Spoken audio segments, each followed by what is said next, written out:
Lundi 2 décembre 2024, bonjour à toutes et à tous, bienvenue au 13h, voici le sommaire.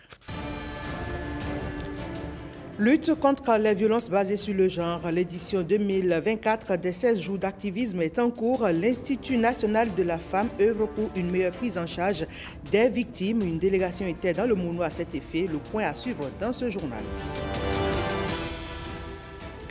Et l'heure est au bilan pour le projet Souhaite de Bénin qui tire à sa fin. Les activités et acquis des sous-projets de la composante 1 sont passés au peigne fin à Dassazoumé. Vous aurez le compte-rendu dans cette édition. Le dossier économie de ce lundi revient sur les grandes lignes des budgets exercice 2025 des ministères et institutions de la République. Des budgets présentés depuis quelques semaines au Parlement et qui donnent une part belle au social. Ariane Da Silva nous en parle dans ce 13h. On démarre avec la célébration des 30 ans de Plan international à Bénin à Cotonou et c'était le week-end dernier. Une randonnée pédestre ponctuée par une exposition au Palais des Congrès et puis l'équipe dirigeante de cette ONG internationale a convié ses invités à un dîner de gala dans la soirée du vendredi. Un moment festif pour marquer le 30e anniversaire de l'ONG. Les détails avec Renoir Capo, Benjamin Denayon et Rebecca Kendiahoune. 30 ans dans la vie d'une organisation internationale, ça se célèbre. Et Plan international Bénin n'a pas dérogé à la tradition.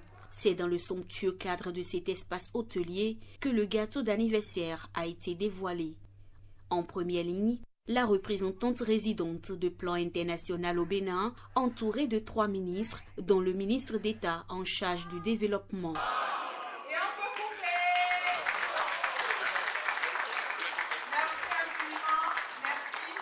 30 années, au service de l'éducation, Plan international œuvre pour un monde plus juste qui fait progresser les droits des enfants, en particulier ceux des filles. Oui, 30 ans, c'est pas rien. 30 ans au Bénin, ça montre aussi notre engagement en faveur des enfants, d'abord des jeunes et maintenant principalement de la jeune fille. Et je crois que c'est un bon signe. Les champs d'intervention de Plan, globalement, c'est tout ce qui touche à la jeune fille et aux jeunes, mais principalement, évidemment, l'éducation. Plan est connu pour l'éducation.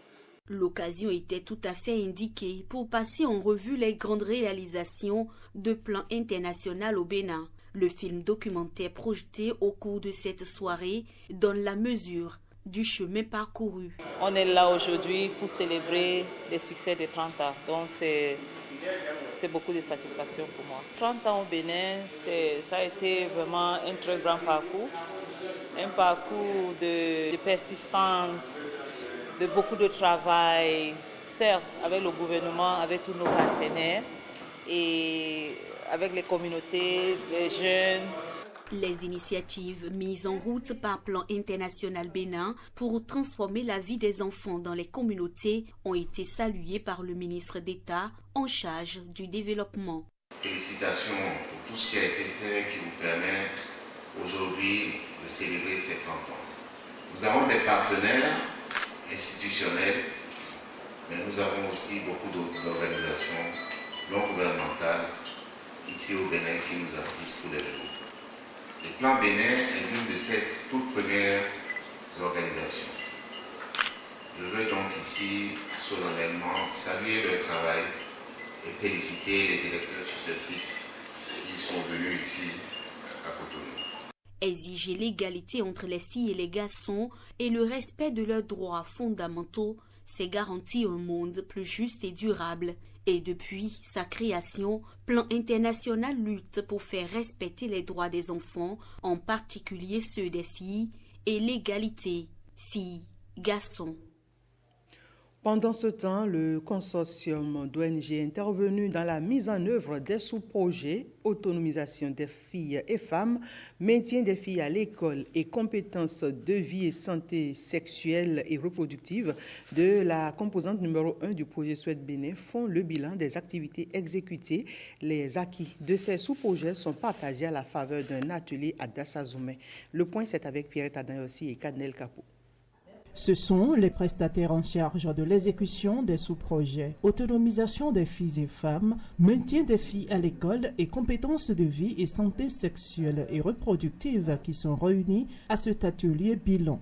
À la suite donc de ces travaux autour des éléments de capitalisation, nous avons donc entamé l'étape d'évaluation de ces ONG parce qu'il faut quand même à la fin présenter donc les impressions que les partenaires ont vis-à-vis donc des performances de ces ONG qui ont quand même contribué à la mise en œuvre de nos activités. Ces ONG exécutantes vont capitaliser les acquis des interventions menées durant les 9 mois de mise en œuvre. Pendant cette période, nous allons citer les actions phares avec les kits scolaires distribués, les TMC, l'organisation des cours de vacances, la sélection des membres du comité de veille et leur formation.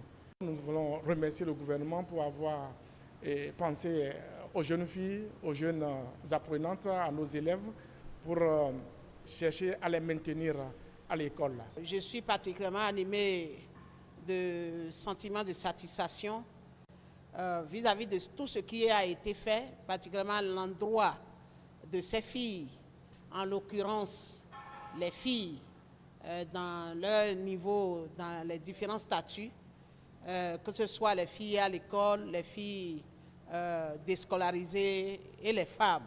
Lorsque nous remontons sur les indicateurs de la composante, je pense que la plupart des ONG ont pu quand même atteindre les indicateurs et les objectifs à elles fixés. Et c'est avec beaucoup de plaisir que nous clôturons ce bilan. Et pour une meilleure pérennisation des acquis du projet Souhait de Bénin, un document de capitalisation sera élaboré pour servir de boussole. Qu'ils vous souviennent, les engagements pris par le Bénin en 2012 dans le sens de la réduction de la mortalité maternelle et la transition démographique. Justement, le vendredi dernier, des jeunes à l'initiative de l'Association béninoise pour la promotion de la famille se sont réunis à Cotonou pour un exercice de veille et de suivi de ces engagements. Le point avec Edmond Humbo et Anou Adadja. Cette rencontre est organisée à 2 ans de l'échéance des 4 engagements pris par le Bénin en faveur de la planification familiale. Ces jeunes se sont réunis ici pour évaluer le parcours et faire le bilan. À l'ABPF, nous croyons fermement en l'implication des jeunes comme catalyseurs de ce processus. Ils ne doivent pas seulement être les bénéficiaires des programmes, mais aussi des leaders actifs dans le suivi, l'évaluation et la formulation des solutions. C'est fort agréable de voir qu'il y a des engagements qui concernent les jeunes, mais il est aussi important de travailler à pouvoir les atteindre. C'est pourquoi je remets encore la question, qu'en est-il de la gratuité de la planification familiale? Quel est aujourd'hui le mécanisme qui permet aux jeunes de faire vraiment le suivi et d'accomplir leur redevabilité? Quel est le chemin parcouru? Ensemble avec l'Association béninoise pour la promotion de la famille, réseau d'organisations de la société civile et journalistes sont dans leur mission de veille citoyenne. Pour les engagements, on est à pied d'œuvre et on est en train de travailler ardemment pour que cela puisse tenir. C'est vrai, on peut nous faire le procès de dire que c'était prévu que la gratuité soit au plus tard décembre 2022. On est en 2024 et on ne l'a toujours pas eu. On acceptera le procès, mais sachez, et chers membres de la société civile, que la santé de la population reste une priorité. C'est même la raison d'être le fondement de l'existence du ministère de la Santé. Ces jeunes travaillent afin de rendre à l'horizon 2030 femmes, enfants et personnes vivant avec handicap non vulnérables. 16 jours d'activisme contre les violences basées sur le genre dans le Mono. L'Institut national de la femme a tenu une séance d'échange avec les officiers de police judiciaire, les chefs d'unité de commissariat et les points focaux de lutte contre ces violences à l'encontre de la gente féminine du Mono, bien sûr. Une séance d'échange pour une meilleure prise en charge des victimes. La substance des échanges, c'est avec Flore Djinou, la secrétaire exécutive de l'Institut national de la femme. Elle est au micro de Évariste Zoumaon et Samira Tchabimane. Quel est le langage? Comment accueillir la victime? Qu'est-ce qu'il faut lui dire? Qu'est-ce qu'il ne faut pas lui dire pour qu'elle se sente totalement en sécurité pour pouvoir déposer sa plainte? Décortiquer avec le trio de lois votée en 2021 qui fonde le cadre législatif de l'Institut national de la femme en termes de lutte contre les violences basées sur le genre, la loi sur la répression des infractions commises à raison du sexe des personnes, la loi sur la santé sexuelle et reproductive et le code des personnes et de la famille. Et nous avons fini par les différents éléments qui peuvent nous servir de piste de collaboration entre INF et officiers de police judiciaire par rapport aux différents protocoles que nous avons mis en place pour le bonheur des survivantes et dont nous voudrions bien que les femmes et les filles du département du Mono puissent aussi en bénéficier. Le thème de cette année, c'est riposter et se reconstruire après les violences. Riposter, c'est se plaindre. Riposter, c'est dénoncer. Riposter, c'est venir à l'Institut national de la femme ou simplement composer le 51 07 88 88 pour déposer sa plainte, pour dénoncer un cas de violence.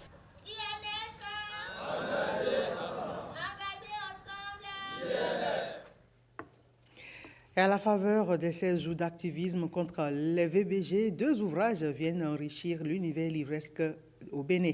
Ils abordent un thème particulier, celui des violences faites aux filles et aux femmes. L'un est le récit d'histoires vécues et l'autre une bande dessinée. À l'encre de nos silences et Philomon, une voix qui s'élève, 2 ouvrages de Angela Kpedia, journaliste et activiste dans la lutte contre les violences basées sur le genre qui viennent sonner le tocsin de ce phénomène. Le lancement de l'ouvrage a eu lieu en présence de Ramatou Lawani et Uluaïus Balogun. 2 ouvrages poignants, à l'encre de nos silences et Philoyon, une voix qui s'élève. Le premier, à l'encre de nos silences, est un cri littéraire qui explore des témoignages poignants, les souffrances endurées par les victimes de violences basées sur le genre. Quant à Philoyon, une voix qui s'élève, cette bande dessinée met en scène un personnage inspirant, une jeune stagiaire victime de harcèlement sexuel, mais qui défie tous les tabous. Il s'agit de 2 ouvrages qui sont consacrés à l'engagement de Madame Kpedia contre les violences basées sur le genre. Ces œuvres sont nées d'un besoin de briser le silence et de sensibiliser davantage sur la réalité des violences faites aux femmes. La bande dessinée, c'est un art qui permet de ratisser l'âge, qui permet de porter le message plus loin. On ne s'imagine pas en Afrique la portée de cet art.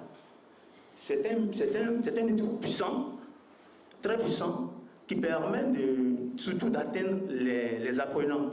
À l'encre de nos silences, est mon cri de cœur pour une meilleure prise en charge des victimes et survivantes d'agressions sexuelles. La réponse doit donc être plus centrée sur la survivante.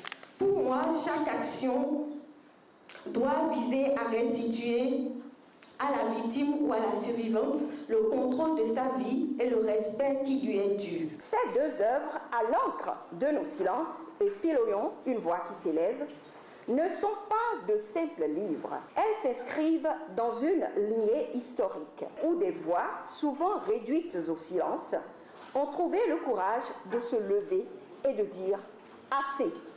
Les 2 ouvrages se veulent donc des outils pédagogiques et de plaidoyer pour engager des discussions autour de la prévention des violences basées sur le genre. À travers elle, pour son engagement.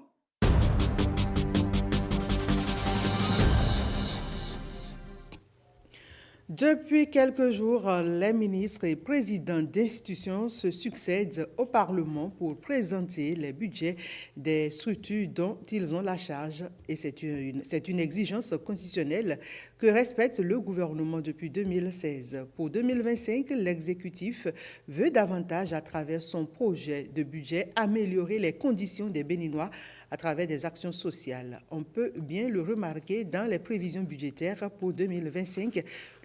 Le social occupe 41,5%. On en parle dans le dossier du jour avec Igor Ayosso, Ariane Da Silva et Alain Sotoum. Transmission à l'Assemblée nationale pour examen et vote du projet de loi de finances pour la gestion 2025. C'est en Conseil des ministres le 18 septembre 2024 qu'a été autorisée la transmission à l'Assemblée nationale pour examen et vote du projet de loi de finances pour la gestion 2025. Une exigence constitutionnelle respectée quelques semaines après par le Parlement qui ouvre sa session budgétaire de l'année 2024. Le projet de budget de l'État pour la gestion 2025 soumis à notre appréciation s'établit à 3 551 milliards de francs, donc en hausse de 11% par rapport à 2024 et tutoie une croissance de 6,8% en lien avec les performances attendues dans le secteur agricole et l'expansion du tissu industriel, le secteur portuaire et le tourisme. Après cette étape, membres du gouvernement, présidents d'institutions de la République vont défiler devant la commission budgétaire de l'Assemblée nationale pour défendre leur budget pour 2025. Au titre de la gestion 2025, le ministère des Affaires sociales et de la microfinance a bénéficié d'un budget global qui s'élève à la somme de 26 983 853 000 francs CFA contre 25 456 173 000 francs CFA en 2024, soit une hausse de 6%.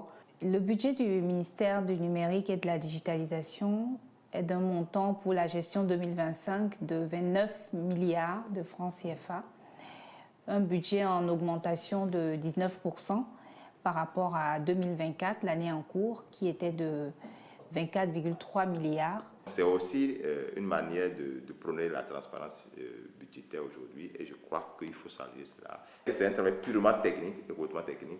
Il permet quand même à l'Assemblée nationale aussi d'avoir une vision globale de la politique du gouvernement, de savoir ce que le gouvernement a prévu faire cette année et de le suivre. Des prévisions qui prennent en compte des dépenses à sensibilité sociale. Alors le social, ce n'est pas donner à manger à tout le monde, matin, midi, soir, ce n'est pas le cas. Mais le social, c'est quoi? C'est que vous devez avoir naturellement des routes, des hôpitaux, des centres de santé, des choses comme ça. L'assurance maladie, vous voyez un peu, vous avez accès quand même à des opportunités. Le social, ce n'est pas venir donner un plat de rôti aux Béninois, non. C'est-à-dire, c'est de faciliter peut-être les opportunités économiques aux gens, aux acteurs.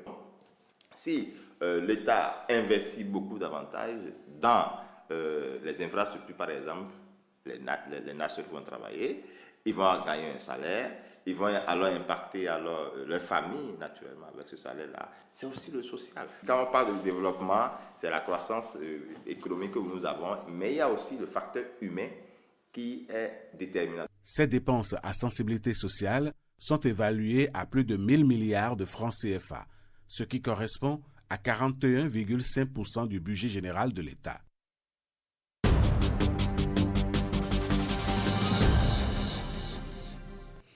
L'association PEBCO Bethesda est connue comme une institution de microfinance, mais désormais, elle révèle aussi son implication dans la promotion de l'agriculture.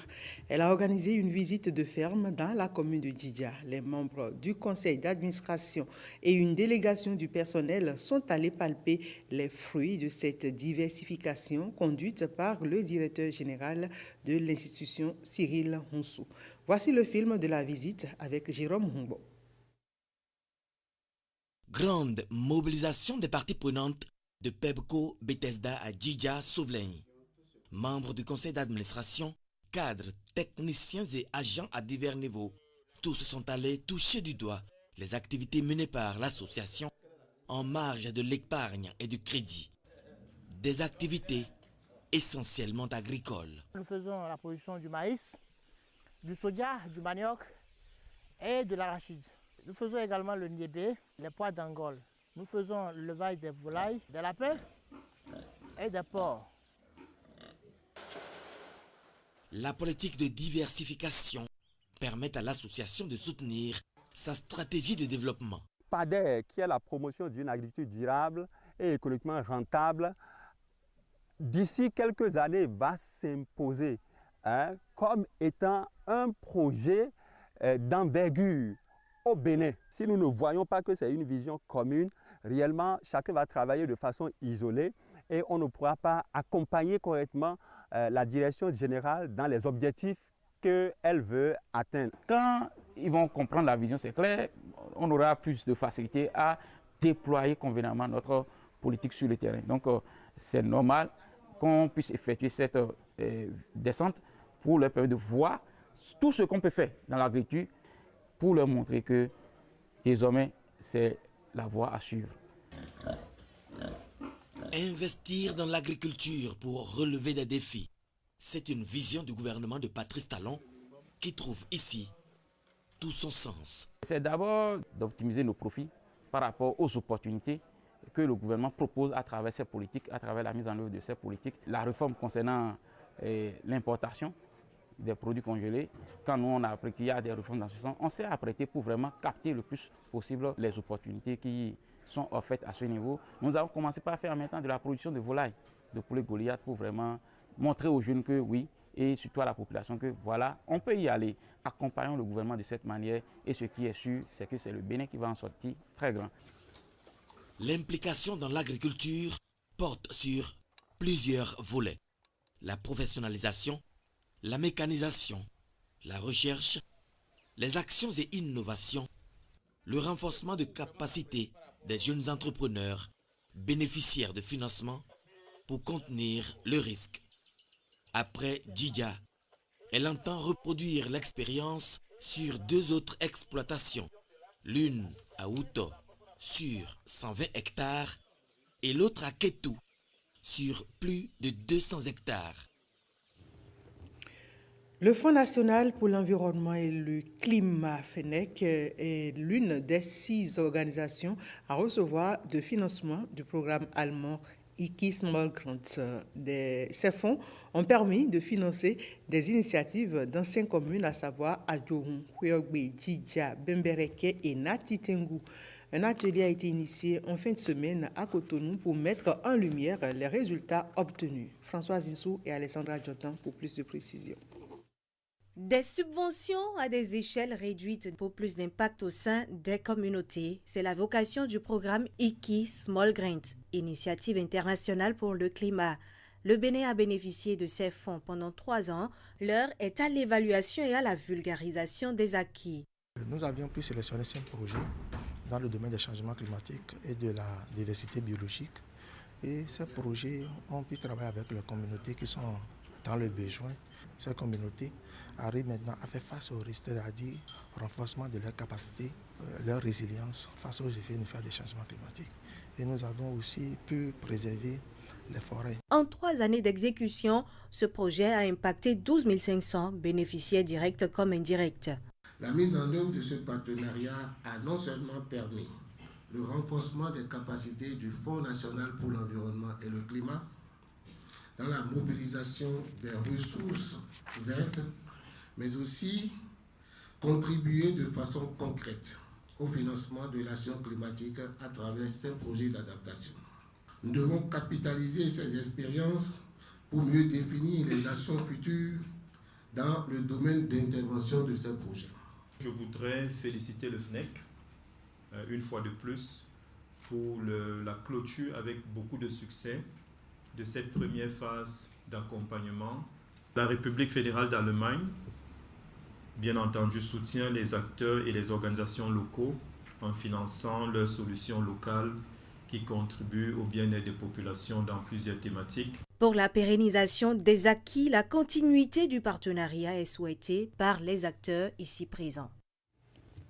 Le deuxième programme d'action du gouvernement continue d'impacter différents domaines vitaux pour les populations. Aujourd'hui, nous nous intéressons au pôle commercial du stade de l'Amitié Générale Mathieu Kérékou. La construction a démarré il y a 1 an. Jérôme Humbo nous amène sur ces espaces commerciaux.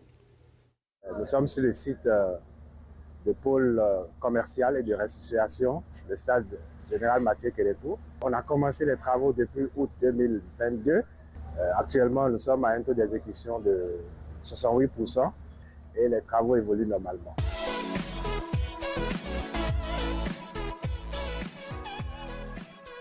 Il y a de cela pratiquement 1 an, on a démarré ces travaux. La consistance des travaux, c'est bien sûr la construction d'un pôle commercial qui devra abriter des espaces de vente. Bien sûr aussi des locaux techniques, des espaces administratifs. Mais qu'est-ce qui rentre dans ces espaces de vente? C'est que nous avons 2 types. Le premier type, ce sont des étals. Le deuxième type, nous avons des boutiques. Les étals sont d'une superficie d'environ de 5 mètres carrés environ. Les boutiques, nous en avons 2. nous avons la majorité des boutiques qui sont déjà environ 250, qui ont une surface de 12 à 15 mètres carrés.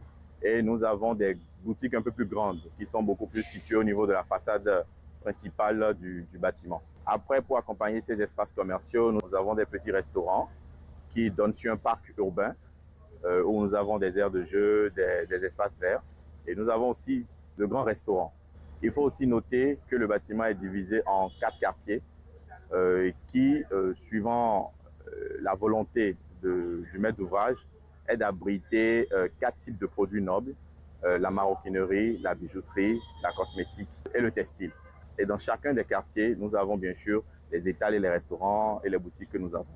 En tout et pour tout, nous avons environ 1000 étals, qui sont des petits espaces de vente, qui sont couverts par une toiture shed, toiture métallique un peu à l'instar des autres marchés que nous avons, les autres 9 marchés humains qui ont déjà été réalisés. Et les boutiques, nous en avons environ 300.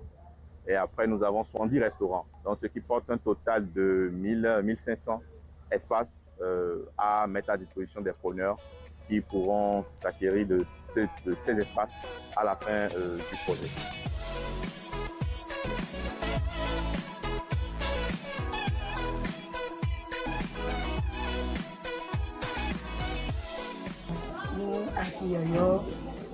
Nous d'agbe, peut-être des boulots pour mener la banque nous d'agbe.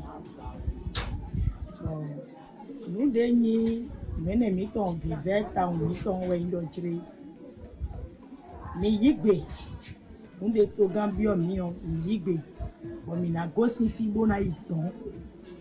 Mi e ben mi me bisi fi, bon me bi mo teme iton.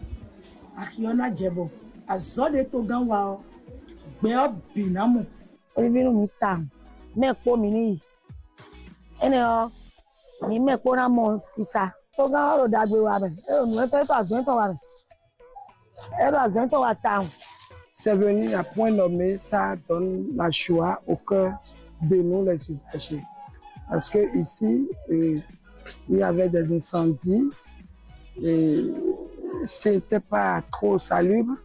Maintenant que les nouveaux marchés qui répondent aux normes internationales sont là, c'est de la joie.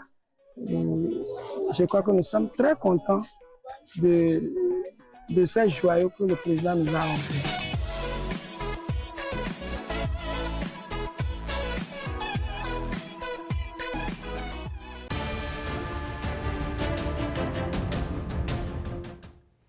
Faisons à présent le tour de l'actualité internationale avec Christelle Tongoulou.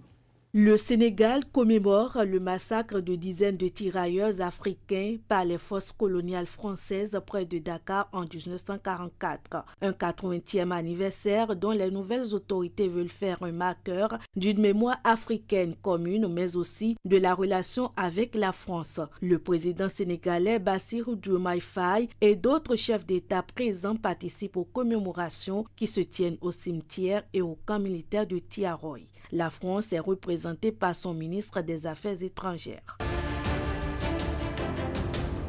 Des Namibiens expriment des sentiments mitigés au lendemain d'élections chaotiques qui se sont achevées après 4 jours de vote marqués par de nombreuses irrégularités et cafouillages. Nous ne pouvons pas dire que ces élections ont été libres et équitables car il y a eu beaucoup de ratés, déclare un citoyen. Le président sortant des États-Unis, Joe Biden, effectuera une visite officielle en Angola du lundi 2 au mercredi 4 décembre 2024. Les Angolais se préparent activement à l'accueillir. Ce sera la première visite officielle d'un président américain en fonction en Afrique depuis celle de Barack Obama en 2015. Plusieurs sources officielles indiquent que cette visite s'inscrit dans la continuité du sommet des dirigeants USA-Afrique de décembre 2022 et de la visite du président angolais aux États-Unis en novembre 2023. Le ministre français des Affaires étrangères a initié la remise de quelques 3500 objets archéologiques appartenant à l'Éthiopie qui étaient en France depuis les années 80 pour y être étudiés selon les médias français. Jean-Noël Barrot a remis symboliquement 2 bifaces et un coupe-pierre à la ministre éthiopienne du Tourisme à l'issue d'une visite du musée national où le chef de la diplomatie française a pu voir le fameux squelette de Lucie découvert en Éthiopie il y a tout juste 50 ans, précise le quotidien Sud-Ouest. Le Premier ministre géorgien exclut l'organisation de nouvelles législatives malgré la crise politique dans ce pays secoué par 3 nuits consécutives de manifestations pro-UE dispersées par la police. Un nouveau scrutin est réclamé par les partis d'opposition, tout comme par la présidente Salomé Zourabichvili en rupture avec le gouvernement et qui a annoncé qu'elle refuserait de rendre son mandat à la fin de l'année tant que de nouvelles législatives n'auront pas lieu.